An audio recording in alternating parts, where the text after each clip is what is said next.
अण्णासाहेब डांगे आयुर्वेदिक महाविद्यालयाच्या डॉक्टर वर्षा खोत मॅडम या ठिकाणी आपले विचार मांडत आहेत आपल्या सर्व कर्मचाऱ्यांच्या वतीनं.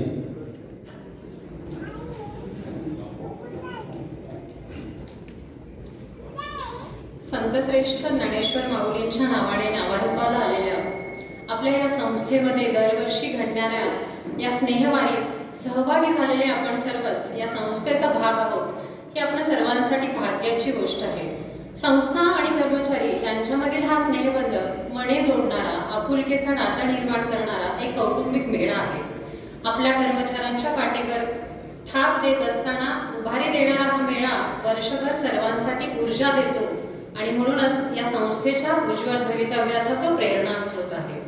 आपणा सर्वांचे आधारवड आदरणीय अप्पांनी ज्या पवित्र हेतूने ही संस्था उभारली, गुणवत्तेची अट नाही, गुणवत्ता आम्ही निर्माण करू, त्याचसाठी विद्यार्थी आणि शिक्षक तितक्याच दर्जेदार ताकदीचे निर्माण व्हावेत, त्यासाठी सातत्याने विविध उपक्रम या ठिकाणी राबवले जातात. विविध प्रकारची प्रशिक्षण असो किंवा आजच्या जगामध्ये अद्ययावत राहण्यासाठी राष्ट्रीय शिक्षण धोरण असो किंवा संस्कृतचा सखोल अभ्यास असो किंवा आयुर्वेदाचा प्रचार आणि प्रसार असो, सदैव संशोधनांना प्रेरणा दिली जाते. सातत्याने यशोशिखराकडे निघणारी आपली ही संस्था प्रत्येकजण वैचारिक, सामाजिक, आर्थिक आणि आध्यात्मिक बाजूने आपला हा कर्मचारी या ठिकाणी घडतो आहे. याचे कारण आदरणीय अप्पांचे सातत्याने असणारे अनमोल मार्गदर्शन, प्रयोगशीलता आणि नाविन्याची ध्यास घेण्याची प्रेरणा. 88 वर्षाचे संस्थेचे संस्थापक आजही जेव्हा हातात पार आणि खोर घेऊन संस्थेच्या आवारामध्ये श्रमदान करताना आम्ही पाहतो, तेव्हा आमच्या तरुणाईतला अहंकार आपोआपच गळून पडतो आणि कार्यमग्नता हेच जीवन हे अप्पांचं ब्रीदवाक्य आपल्याला आपलं दिलेलं काम गर्वरहित होऊन प्रामाणिकपणे आणि सेवावृत्तीने करण्याचं बळ देतो. आदरणीय अप्पांच्या संघर्षमय जीवनाला ग्रंथ स्वरूप देताना काही प्रश्न मी अप्पांना विचारले होते. त्यातला एक प्रश्न मला तुमच्याशी शेअर करायचा आहे. आपल्या संस्थेला ज्ञानेश्वर माऊलींचं नाव का देण्यात आलं अप्पा, असं मी जेव्हा आदरणीय अप्पांना विचारलं तेव्हा त्यांनी अतिशय मार्मिक आणि सुंदर उत्तर दिलं. त्याला दोन बाजू आहेत.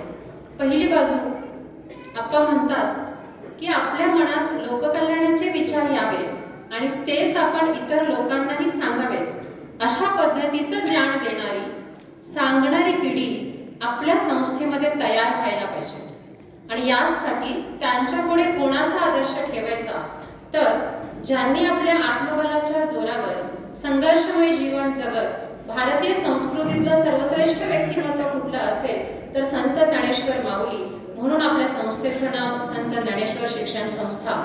आणि दुसरी बाजू मांडताना ते म्हणतात की आपण जेव्हा जेव्हा आपल्या संस्थेचं नाव घेतो तेव्हा तेव्हा कितीतरी वेळा आपल्या मुखातून संत ज्ञानेश्वर माऊलींच्या नावाचा उच्चार करतो आणि ही नामस्मरणाची पुण्याई कळत न कळत आपल्या हातून घडते आहे.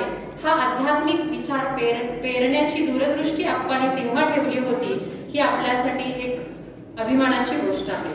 अशा पद्धतीचा लोककल्याणकारी, ज्ञानाधिष्ठित आणि त्याचबरोबर आध्यात्मिक विकास साधणारा विचार याद्वारे आपल्याला आपल्या संस्थेमध्ये आपल्यामध्ये पेरला जातोय, हे आपलं भाग्य आहे. म्हणूनच इथे काम करणारा प्रत्येक कर्मचारी कुशलतेने आणि मनापासून काम करतो. इथला प्रत्येक विद्यार्थी संस्काराच्या छायेत वाढतो. इथली प्रत्येक महिला सुरक्षिततेत आणि सन्मानाने वागवली जाते.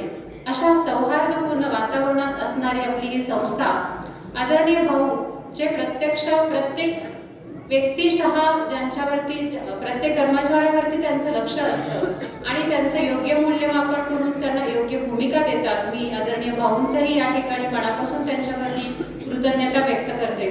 आदरणीय बापू आणि आदरणीय कनाई सर यांचंही वेळोवेळी जे बहुमोल मार्गदर्शन आपल्या सर्वांना मिळतं त्यांच्याप्रती कृतज्ञता व्यक्त करते.